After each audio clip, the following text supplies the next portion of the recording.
The judge cancels the alimony of a man after a DNA test proves that he is not the father. But what the judge never imagined was that the child was. When a man doubts the blood running through the veins of a child who legally bears his surname, the whole world starts to see him as a monster. Giovanni Bianchi tightly gripped the arms of the blue plastic chair, the one that seemed to mock him with its instability. Every time someone walked down the corridor, the vibration of the floor reminded him that he was in an institutional building, cold, impersonal, designed to strip the soul from the most intimate matters of life. The fluorescent lights buzzed above his head, voices in the distance mixed with the sound of keyboards and hurried footsteps. No one seemed to notice he was there, sitting with a tense face, deep circles under his eyes, and trembling hands. No one, except his lawyer. "Giovanni," whispered Massimo, his lawyer, leaning toward him. "Remember what we talked about. Stay calm. Don't respond emotionally, no matter what Francesca says. They want you to lose control." Giovanni didn't reply. He nodded slightly, his jaw clenched. His heart seemed to be ready to explode in his chest, not because of the judgment itself, but because of the humiliation of being there, because of the anger that burned inside him. He knew he was not the father of the child. And the most painful part was that everyone there knew it too, although they pretended they didn't. Francesca Moretti arrived escorted by her lawyer, walking slowly with her head down, as though she were the victim of a Greek tragedy. She wore a beige coat that barely protected her from the nervous tremor running through her body. Her lips, painted with opaque red, contrasted with the pallor of her face. For a few seconds, her eyes searched for Giovanni, and when they found him, they lingered there, but there was no guilt, no regret. Only a kind of resignation, as if she had already decided which role she would play in this cruel play. Giovanni looked away. The last time he had seen her was during the delivery of the divorce papers. She had cried. He hadn't. By that time, everything was already broken.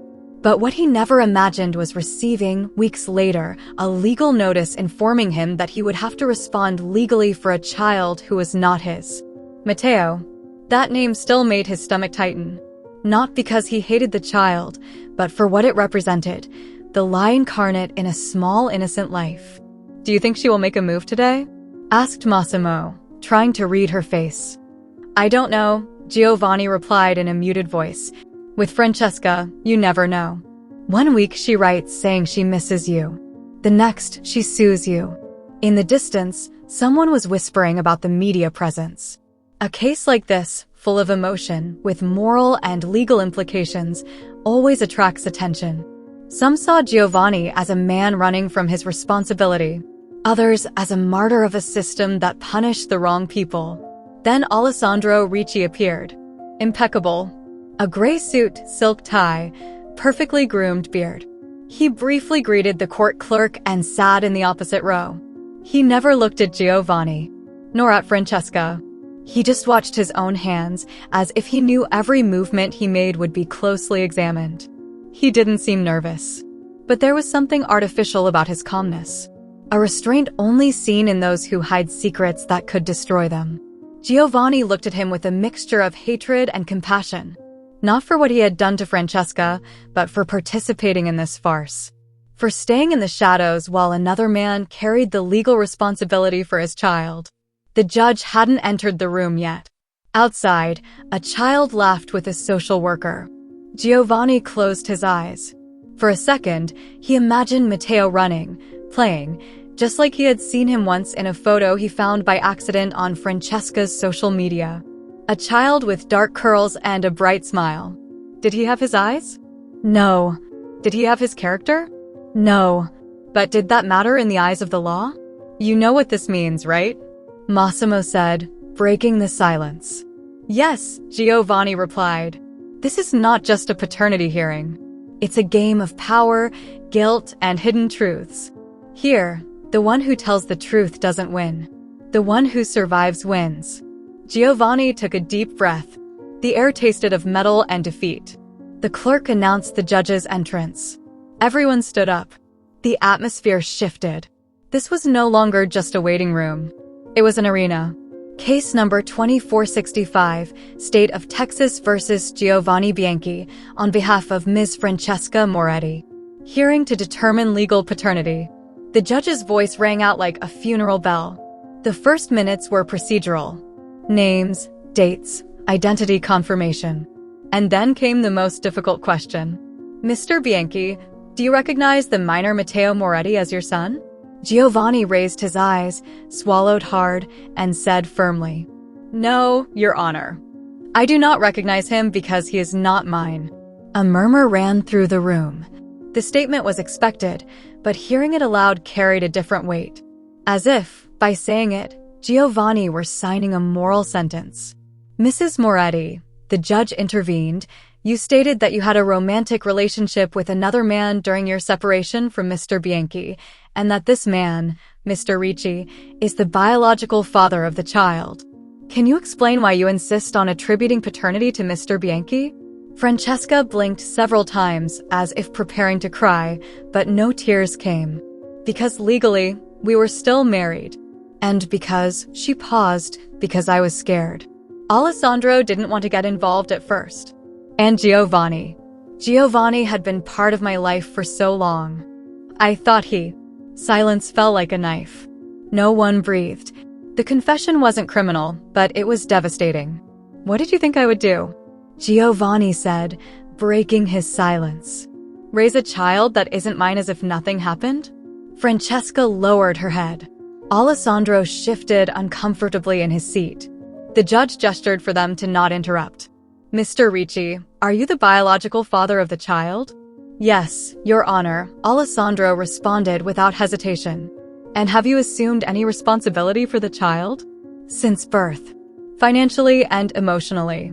"So why the hell are we here?" Giovanni thought. But he said nothing. He let it hang in the air for everyone to feel. Francesca's lawyer tried to soften the blow, talking about emotional confusion, legal complexities, children's rights. But the damage was done. What seemed like a simple legal correction of paternity was now revealed to be a web of manipulations, silences, and strategies to avoid consequences. When the judge requested the presentation of the DNA test, Dr. Carlos DeSantis entered with his briefcase. He greeted briefly, opened the file, and read aloud. "Results from the Genetic Diagnostic Center, sample number 8945, dated January 19th. Result: 0% genetic compatibility between Giovanni Bianchi and Matteo Moretti." Silence. A silence so heavy that one could hear the hum of the air conditioning. "Any objections to this result being accepted as official evidence?" the judge asked. Francesca murmured a barely audible "no." Giovanni closed his eyes. Not in relief, but in a mix of exhaustion and bitterness. The truth was on the table, but it brought no comfort. The judge took notes, drank a sip of water, and looked around the room. This court must decide whether the bond between a man and a child is a matter of blood or of law. The phrase hung in the air like a preemptive verdict. Giovanni felt every word pierce something inside him. It wasn't just a legal matter. It was his life, his dignity, his name. Everything was at stake. All for a child he had never touched, but the world insisted on attributing to him. And so, as the clock marked the beginning of the next phase of the trial, Giovanni understood that what was at stake was not just Matteo's paternity. It was the truth. And the truth, as always, had a price no one wanted to pay. When the truth stands naked before justice, it doesn't always bring relief. Sometimes what it reveals is more terrifying than the lie. Giovanni remained with his back straight, but his whole body was on the verge of collapse. Every word from the judge in the previous chapter had been like a nail through a board of certainty. The air in the courtroom grew thicker, and the barely contained murmurs of those present felt like a tide of silent judgments. No one spoke, but everyone thought. In front of him, Francesca wore an expression that defied all logic. It wasn't sadness, it wasn't guilt. It was something worse. A forced calm that could only be maintained when the soul had completely surrendered to shame. The judge called for a brief recess before proceeding with the technical review of the genetic report. As the audience scattered around the room, Giovanni slowly stood up, feeling that his legs no longer supported him with the same assurance. He walked toward the side window of the room, which barely let in natural light. He gazed out at the trees on the other side of the glass, swaying gently in the light breeze. How easy it was for the world to keep turning, while someone's life crumbled in silence. "Did you see it?"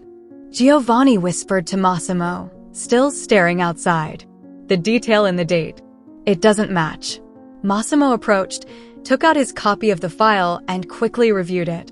The official report, read by Dr. Carlos DeSantis, stated that Giovanni's sample had been taken on January 10th. But he clearly remembered being called for the 14th. He still had the message on his phone.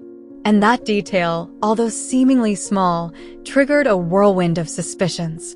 "It could be a transcription error," Massimo murmured, not very convinced by his own words. "But if it's not, if someone manipulated this, do you think they might have changed something in the report?" Giovanni's voice trembled, but not from fear, rather from the possibility that what seemed clear could become even murkier. "Anything is possible," Massimo said, "but first we need to confirm that you're not wrong." Meanwhile, Francesca and her lawyer stayed apart. She seemed annoyed, as if the pause had interfered with a strategy she had hoped to execute without interruptions. She wasn't looking at Giovanni. She wasn't looking at Alessandro. She was just staring at a fixed point on the wood of the stand, as if that spot could swallow her whole. The recess ended. People took their seats again. The judge, with a face more serious than before, requested that the questioning continue. Francesca was first. "Ms. Moretti, you have stated that Mr. Ricci is the biological father of the minor. Why didn't you update the legal documents after his birth?" Francesca took a deep breath. She knew this part was crucial. At the time of the birth, Alessandro didn't want to be listed as the father. He was confused, uncertain. And I was alone. I didn't know how to handle it. Legally, I was still married to Giovanni. The easiest thing was to leave it that way. "The easiest?" The judge interrupted, his tone showing his displeasure. "You think it's easy to involve a man in the legal life of a child that isn't his?" Francesca didn't respond immediately. A tear rolled down her cheek. Not from real pain, but because at that moment, she understood that she had crossed a line from which there was no return. "You had options," Giovanni said firmly. "I could have helped you, even if it wasn't my child. But you chose silence. Silence is the cruelest form of betrayal." The judge asked for order in the courtroom. Giovanni sat down again, his fists clenched. Words no longer protected him. All that remained was his sense of justice. Now it was Alessandro's turn. "Mr. Ricci, you've confirmed that you are the biological father of the minor. Why didn't you sign as such at the time of birth?" Alessandro crossed his hands, his posture perfectly rehearsed. "Because I had doubts. Not about the paternity itself, but about Francesca. She didn't want anyone to know that she got pregnant outside of marriage. She asked me to wait, to keep it discreet until the divorce was finalized." "And you agreed to that condition?" "Yes. I thought it was temporary. I didn't know Giovanni was being affected by this decision." A dry laugh escaped Giovanni. It wasn't loud. It was contained, but loud enough for everyone to hear. "You didn't know, of course. And during all this time, didn't you wonder who was paying the consequences?" The judge intervened again, but this time his face was different. He was no longer just there to mediate. He was beginning to understand the depth of the case. It wasn't a simple legal correction. It was an emotional duel where the wounds were invisible but deadly. Then Giovanni asked for the floor. "With the court's permission," he said, raising a sheet of paper, "I would like to present a copy of the DNA test result that was handed to me before the official report. It shows the collection date as January 14th, not the 10th as stated in the report presented today." The judge looked at him attentively. Francesca turned pale. Alessandro looked away. "Are you suggesting the data was manipulated?" "I'm suggesting something doesn't add up. And if there's an error in something as fundamental as the date, there could be errors in other parts of the report. And if someone altered something, I don't want to think about how deep this might go." The judge called for an independent expert to review the documentation. The room became a mixture of murmurs, quick movements, and nervous gestures. The session was temporarily suspended to allow for a technical review. But the damage had already been done. The suspicion had settled in like a cursed guest. In the hallway, as everyone exited in silence, Giovanni stood still, like a statue watching the collapse of his own temple. Francesca approached him, this time without her lawyer, without emotional makeup, without a script. "I didn't think you'd go this far," she said, almost in a whisper. "You brought me here," Giovanni replied. "I'm just following the path you opened." She looked at him, and for the first time in a long while, showed humanity. "I lost a baby, Giovanni. Before Matteo. I didn't tell you because I thought you wouldn't understand. Alessandro didn't want this child either at first. I was scared. I clung to what I knew. To you. So you decided to turn that fear into my burden. I didn't want to do that. I just didn't want to be alone again." Giovanni didn't know what to say. For a moment, he felt pity, but not for her. For the child. Matteo. A life that had begun under the shadow of a lie. Hours later, back at home, Giovanni went through the documents again and again. On his laptop, he had a folder with screenshots, dates, call logs. He was looking for something, not knowing what, but something that would tell him he wasn't losing his mind. Then he found it. An old email from Francesca to Alessandro, unsent, in the drafts of a shared account she still had access to by her own carelessness. "If Giovanni finds out the real date, everything will fall apart. Tell me if you did what I asked. I need to know I can trust you." Giovanni's heart stopped for a second. He took a screenshot, sent it to Massimo, and wrote only 3 words, "No more doubts." That night, he didn't sleep. Not from rage, not from pain, but because, for the first time in months, he felt the truth beginning to surface. But he also knew that the deeper it was, the more monsters it would wake. The next day, the court would decide if what happened was a mistake or a crime. Giovanni didn't want justice for himself. He wanted Matteo's name to remain untarnished by the selfishness of adults. And he was willing to sink into the mud if it meant clearing the future for a child who, though he didn't carry his blood, had been dragged into his story. DNA was no longer just scientific evidence. It was a map, and Giovanni was determined to follow it to the end, no matter who he had to face. Because now, more than ever, he knew the truth wasn't a conclusion. It was a battlefield, and the real trial was just beginning. The truth, when you dig into its guts, doesn't always illuminate. Sometimes, it only reveals how rotten the roots were. The laptop screen flickered in the dimness of Giovanni's apartment. The room, silent, barely breathed with the hum of the refrigerator in the distance. On the cracked oak table, surrounded by papers, yellowed envelopes, folded documents, and faded photographs, Giovanni had his gaze fixed on Francesca's unsent email. That message was not just a simple betrayal. It was dynamite buried beneath his dignity. If Giovanni finds out the real date, everything will fall apart. "Tell me if you did what I asked. I need to know I can trust you." Those words weren't just the confession of a cover-up. They were the emotional X-ray of a woman willing to paint over her whole life to avoid losing control. Giovanni closed the laptop with a sharp motion. He stood up, walked to the small piece of furniture where he still kept some old mementos. His hand touched a photo frame.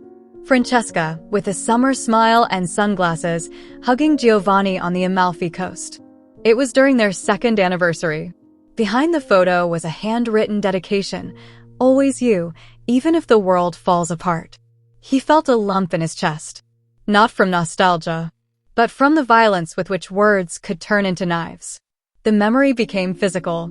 An argument in the kitchen, months before the separation. Giovanni asking if there was someone else. Francesca denying it. Broken dishes. Half-hearted apologies. That constant feeling that something was floating in the air, but unnamed, formless. Now everything had a name, a face, and a date. He walked to the bathroom, looked at himself in the mirror. Unshaven beard, deep dark circles, weathered skin. He wasn't the same man who had signed the marriage certificate with Francesca, nor the one who had accepted the separation with some resignation. He was someone else. The one who had understood too late that lies never come alone. They always come with guilt, doubt, and condemnation.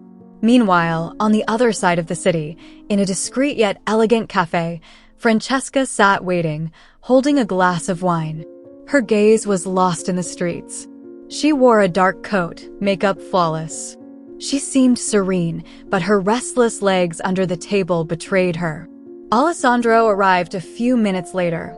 His presence, as always, seemed to fill the space with a mixture of arrogance and control. He sat down across from her without greeting her. He took the menu, but didn't read a single word. "Why did you call me here?" he asked in a low voice, not looking directly at her. "We need to talk," she replied, almost in a whisper. "About what?" "About how we buried Giovanni alive and now you don't know how to get out of the hole." Francesca tensed. She took a long sip of wine. "Don't start." "No, I won't start. You started years ago, when you dragged me into this game without rules. You told me we just needed time, that Giovanni would never find out anything. I asked you to sign as the father. I begged you. You were the one who said you didn't want complications. Because I didn't trust you. Because you weren't even sure it was mine." The blow was direct. Francesca stood still. She finally looked at him, a mixture of fury and sadness on her face. "You're a coward. And you're a liar. And together, we're Giovanni's worst nightmare." Silence took over the table. Outside, the city kept its pace. No one imagined that within this small corner, a conversation was unfolding that could destroy an entire life. "Do you love him?" Alessandro suddenly asked. "I respected Giovanni," she answered without hesitation. "I desired you. And Matteo. I love him. The only thing that matters to me now is not losing him." "Are you afraid they'll take custody away from you? Don't you get it? If it's proven that I manipulated documents, that I lied in the records, I could lose him. They could accuse me of fraud. And you have no idea what that means." "Oh, I have an idea. And that's why you're here. To drag me down with you before you fall." "No. I'm here to ask you, for once, to do the right thing. Legally recognize it. Take responsibility. Help me clear this up before it's too late." Alessandro stared at her for a long while. His eyes no longer sparkled. They were two wells where fire had once been. "I was Giovanni's friend before I was your lover. We shared university, projects, dreams. He trusted me. And I betrayed him. Not just with your body. With everything. And now you're asking me to stand up and say, 'Yes, it was me. I'm the father. Forgive me for years of silence.' Do you know what that would do to him? It would give him peace. Justice. No, it would destroy him. Because if I sign now, he not only loses the lawsuit, he loses his only consolation, thinking that all of this was someone else's mistake. Not a direct betrayal." Francesca stood up. She threw the napkin on the table. "Then you're worse than I imagined. And you. I don't even know what you are anymore." Hours later, the hearing resumed. Giovanni arrived early, with a new folder in his hands. Lucia, Francesca's younger sister, was sitting in the back row. Lucia was the opposite of her sister. Reserved, sensible, observant. She hadn't appeared in the previous hearings, but this time she asked to speak. "Your Honor," the judge said, "Mrs. Lucia Moretti has requested to speak as a voluntary witness. She's not on the list, but given the nature of the case, I authorize her to speak." Lucia stepped up to the stand.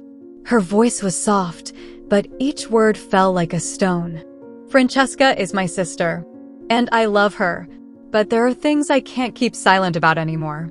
The tension in the air became palpable. Francesca looked at her sister as if seeing her for the first time. "In the early months of the pregnancy, Alessandro called me. He said he wasn't sure if he was the father, that Francesca had been with another man during the same period. He asked me not to say anything, to wait until we were sure." Murmurs erupted. The judge struck his gavel. "Can you confirm what she says?" "Yes. I have records of the call. And messages." One of them said, "I don't want to sign anything until I'm sure. I don't want to take responsibility for something that might not be mine." Francesca covered her mouth. Alessandro sank into his seat. Giovanni closed his eyes as if each word was confirmation of something he'd always known but needed to hear from another voice. Lucia stepped down from the stand. Her sister didn't look at her. There was more distance between them at that moment than between two planets. The judge called for a break to evaluate the new testimony. In the room, the tension was so thick that even the air seemed afraid to move. Giovanni approached Lucia. "Thank you," he said. "I didn't do it for you," she replied. "I did it for Matteo. He deserves to grow up with the truth, not a poison tale." Giovanni nodded. Then, alone, he sat back down. In his mind, there was no more anger, only a bitter clarity. The shadows of fatherhood don't dissipate with proof. They dissipate with courage. And of all the people in that room, only one seemed willing to take on what was his. And he wasn't the real father. He was the man who had been accused, humiliated, and betrayed, but who still stood there, firm, because the truth, though painful, is the only path that can heal the wound. The trial had not yet ended, but Giovanni's heart had already rendered its verdict, and he was ready to face it, even if it cost him the little faith he had left in people. The truth had come, but it didn't bring justice.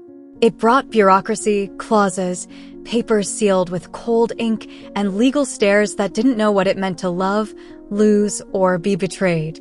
Giovanni, standing before the bench, with his hands clenched and his teeth gritted, listened in silence as his life was reduced to technicalities.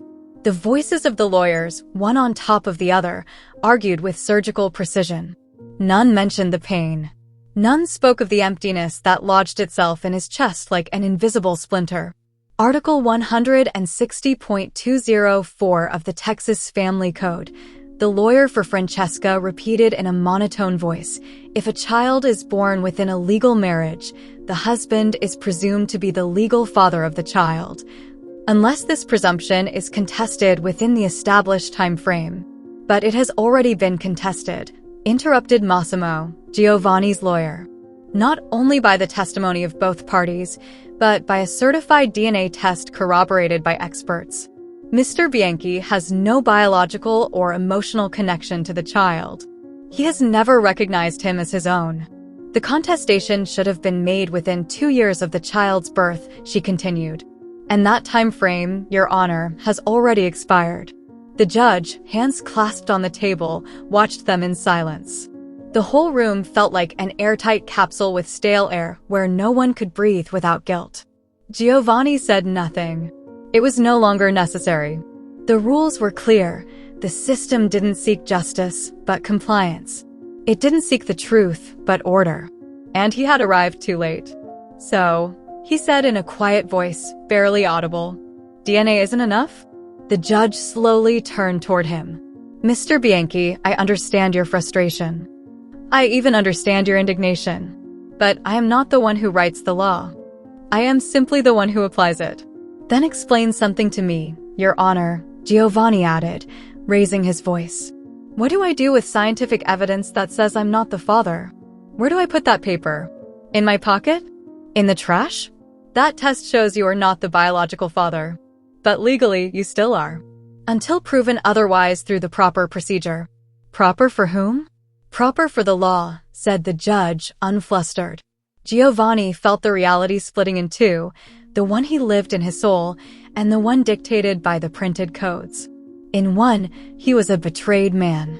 In the other, he was a father by omission, forced to pay for a bond he didn't choose, never asked for. The media took the case as if it were a spectacle. Headlines disguised as social justice flooded the portals. Man refuses to recognize son by DNA. Biological father remains silent while husband flees his responsibility. The moral dilemma of a child without a father. Comments on social media were a wild pack. Some accused him of cowardice, of selfishness, of trying to distance himself from an innocent child. Others called him a martyr, a victim, a silent warrior in a battle against a blind system.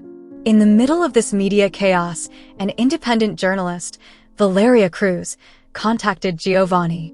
She wanted to hear him, but not with the intention of creating a scandal. She spoke to him with a calmness that unsettled Giovanni. I don't want you to defend yourself. I want you to tell your story. From the beginning. No filters. No drama. Just the truth. At first, he refused. He was tired of being a puppet exposed in the public square. But something in Valeria's eyes reminded him of something he had forgotten, that the truth, though it doesn't change the law, can change the perception. He agreed to the interview. They chose a simple spot, an empty park with a worn wooden bench. Valeria turned on the camera. No lights, no hanging microphones, just the wind and Giovanni's voice. I don't want to run from anyone, he said, looking at the camera. I don't want to leave a child without a father figure. But I also don't want to carry a lie just because the system demands it. He told the story, detailed the silences, the sleepless nights, the unsent letter, the email that changed everything. He named Francesca without hate, but with the tone of someone speaking of a love turned to ruin. He left nothing out, not even his part of the guilt, not asking more questions, trusting blindly, ignoring the signs. The video went viral in less than 24 hours. Hundreds of thousands of comments. Mothers, fathers, adult children sharing their own stories. Giovanni's face became a symbol. He was no longer just the man in the trial. He was the man who said enough. The man who dared to question the legal automatism. Francesca, upon watching the video, collapsed. Her world, carefully built on a structure of half-truths, cracked. She could no longer sustain the image of the responsible mother, the silent victim. Now she was the woman who had manipulated a document, the one who had preferred to hide rather than face the truth, the one who used her ex-husband as an emotional and legal shield. That morning, as she entered the courtroom, she did not walk with the same poise. Her shoulders were slumped, her gaze dim. She seemed to carry on her face the weight of every lie. When the judge sat down to resume the hearing, he didn't need to say a word. Francesca stood up. Her voice was trembling, as though it came from the bottom of a well. I didn't want this, she said, her hands shaking. I didn't want to hurt anyone. I was scared. I was alone. I felt like if I admitted everything, I'd lose everything. I didn't know how to go on. And at that moment, her body collapsed. She fell to her knees, unconscious, between the benches of the courtroom. The sound of her fall was dry, like a truth landing without warning. Everything became confusion. Screams. Medical staff. Giovanni, standing still. He looked at her like one looks at a broken mirror. For the first time since the trial began, he felt pity for her. Not for what she had done, but for what she had not known how to do. The judge called for a long break. No one argued. Hours later, in the hospital, Francesca was diagnosed with severe anxiety and emotional exhaustion. Her lawyer requested a postponement of the hearing for medical reasons. Giovanni agreed, not out of compassion, but because he understood that this was no longer just about him. Not even about Matteo. It was about an entire structure that needed to collapse for something new to emerge. That night, alone in his apartment, Giovanni watched the interview video again. He listened to his own words carefully, and he realized something he hadn't noticed before. He wasn't speaking with anger. He was speaking with love. Wounded love, yes, but love nonetheless. Because only someone who has loved so much can feel such pain. The legal injustice still stood. The law didn't change with videos. But something else had changed. The narrative. The story. And in that crack, where before there had only been silence, now there were voices. Voices that said, enough. Voices that demanded real justice. The trial wasn't over, but Giovanni was no longer the same. Nor was Francesca. Nor were those around them. And though the system still didn't recognize it, he had already won something more important than a court ruling. He had won the right to tell his truth. And no one could take that from him. The courtroom clock read 9 a.m., but in the room, there was nothing but the slight creaking of the benches as tense bodies shifted. No whispers, no forced conversations.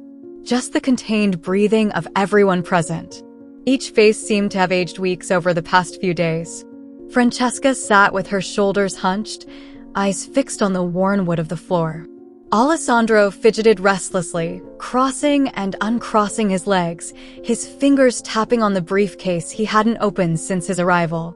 Giovanni, outwardly calm, had his gaze fixed on the empty bench, but his mind was spinning in invisible circles, trapped between memory and the present. The judge entered, dressed in his dark robe, with an expression so neutral it hurt. It was the mask of justice, without emotions, without alliances, without a human face. He asked everyone to stand. No one spoke. No one breathed freely. When everyone sat, the tension settled like a solid shadow over every head. After considering the testimonies, the documentary evidence, the expert reports, and the statements presented during these hearings, the judge began in a grave voice, "This court proceeds to issue its final ruling." Giovanni closed his eyes for a moment. Not out of anxiety. He just needed to shut out the outside world to hear the words that would define the rest of his life. This court recognizes that minor Matteo Ricci Moretti is neither the biological nor legal son of Mr. Giovanni Bianchi. The immediate revocation of all parental and financial responsibility is ordered, effective from the minor's date of birth. A collective sigh passed through the room. Some lowered their heads, others looked at one another, surprised that, finally, someone had challenged the rigid rules of a blind law. Francesca covered her mouth with her hands. She didn't cry. She just remained still, frozen in time. Alessandro looked away, unsure whether he should feel relieved or condemned. Giovanni didn't smile. He didn't celebrate. He simply stood calmly. He took a step toward the exit, but before crossing the threshold, he glanced back at the bench where Matteo sat with a social worker. The boy looked at him with those eyes Giovanni had learned to recognize in a blurry photo, but which now, standing before him, seemed more real than ever. He didn't approach. He didn't kneel. He just said a few words, low enough for no one else to hear. "Blood doesn't unite us, but I hope one day you'll understand that I never hated you." He turned again, walked toward the door. No one stopped him. But just when it seemed the curtain had fallen completely, a tense and trembling voice halted the flow of people. It was the voice of the state's attorney. "Before closing this case, Your Honor, we must confirm Mr. Alessandro Ricci's willingness to sign the legal recognition of minor Matteo Ricci Moretti." All eyes turned to Alessandro. The attention he had so desperately avoided now weighed heavily on him. A journalist's camera clicked on without shame. Alessandro swallowed hard. He closed his eyes. His response was a murmur that forced the judge to ask him to repeat it. "I'm not ready to sign," he said, now more firmly. "I need more time." Silence fell once again, this time filled with disbelief. "More time?" the judge repeated. "Mr. Ricci, you have been evading this signature for 6 years. What time do you need that you haven't had already?" Francesca sprang to her feet, like a broken spring. She walked over to him. The tears, held back for weeks, were now released in an uncontrollable tide. "You can't do this to me now. You can't leave him without a father again," she shouted, not caring who heard her. "You said you would take your place. You promised me we'd fix this together." Alessandro didn't respond. He stayed frozen, pinned to his chair as if an invisible weight was keeping him tied to his cowardice. "Sign it, Alessandro," she shouted, and then her voice broke. "Sign it, please. Not for me, for him." The judge called for order, but no one listened. Francesca dropped to her knees in front of Alessandro, as if the whole world depended on that signature. The image was devastating. A broken mother, an unarmed man, and a child just a few feet away, not understanding what had turned him into the epicenter of this emotional tragedy. Giovanni, standing at the door, observed the scene. Every muscle in his body screamed for him to keep walking, to leave the courtroom and never look back. But something stopped him. One last crack he hadn't closed. He retraced his steps. Slowly, he approached. No one stopped him. He stopped in front of Alessandro and looked him straight in the eyes. "Do you know what you did?" he asked, his voice low but firm. "I'm not talking about Francesca. Or me. I'm talking about him. Matteo." Alessandro didn't respond. "You brought him into this world. And then you hid him. You denied him. You wrapped him in your shame. You made him your guilt. It wasn't the right time. Alessandro tried to say, but Giovanni interrupted him. It's never the right time when you're scared. But it is the right time when you have a child. The time is now. Because tomorrow will be too late. And he'll remember you for what you did today. The words fell like sharp blades. Alessandro lowered his head. Francesca looked at him in desperation, pleading. The judge waited in silence. Then, without raising his gaze, Alessandro murmured, "All right, I'll sign it." The entire room seemed to exhale in unison. Francesca broke into tears. Giovanni simply nodded. Not with joy, only with the relief of someone who has seen the last piece of an endless domino fall. The judge ordered the documents to be prepared. The hearing was extended for 30 more minutes so Alessandro could officially sign the recognition. When he did, his hand trembled. Every letter he wrote seemed to weigh a ton. Once the paperwork was completed, the judge closed the case. This court concludes that Mr. Alessandro Ricci is, from this moment forward, the legal and biological father of Matteo Ricci Moretti. Giovanni didn't wait any longer. He left the courtroom without looking back. Outside, the city continued to live on, indifferent to the drama that had just closed behind the doors. And it was raining. Not with fury, but with sadness. He walked aimlessly. The raindrops mingled with his skin without bothering him. Every step was a liberation, a detachment. For the first time in years, he didn't carry a burden that wasn't his. He wasn't a husband. He wasn't a father. He was him. Just him.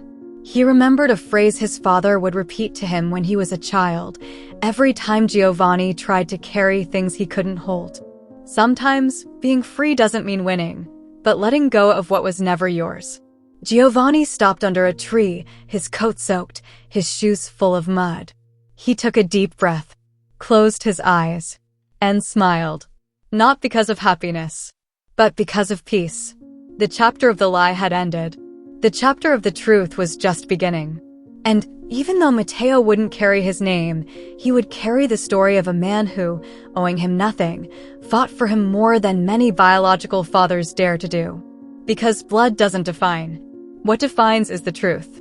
And Giovanni, though shattered, left with it. In silence. In the rain. With his dignity intact. And that no court could take from him. What did you think of this story? Tell us in the comments. What would you do in a similar situation?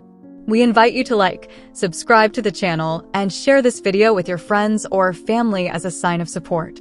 This motivates us to keep uploading exciting stories almost every day.